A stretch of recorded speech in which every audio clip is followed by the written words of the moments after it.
4000 धर्म हैं, पहले बैठकर समझौता कर लो कौन सही है। जी हाँ, ये चर्चाएँ उसी लिए होती हैं कि कोई जिस धर्म को या जिस स्क्रिप्चर को, जिस ग्रंथ को सही बता रहा है, तो वो क्यों बता रहा है? उसके पास उसके पीछे क्या है? जैसे आज सर ने बाकी साइंस के बारे में और कुरान के बारे में और जो दूसरे ग्रंथ हैं उनके बारे में उन्होंने रखा कि भई उनके सवाल थे, उनके कोई लॉजिकल जवाब नहीं है। अगर कोई लॉजिकल जवाब होंगे तो वो खुले हैं उसके लिए, और अगर वो लॉजिकल होंगे तो वो मानेंगे।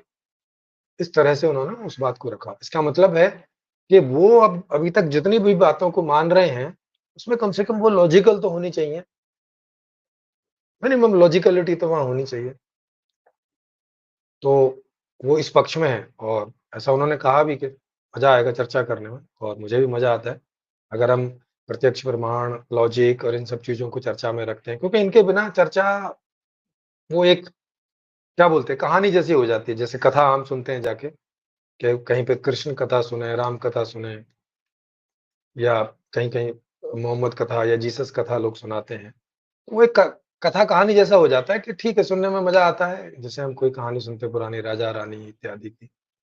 तो वैसे ही उन्हें सुनने में तो मज़ा आता है, लेकिन उनसे कोई हमें ज्ञान मिलेगा, उनसे हम अपने जीवन में कोई लाभ प्राप्त कर लेंगे, कोई कष्टों को दूर करने का या सुख-सुविधाओं को पाने का, वो नहीं बन पाता है।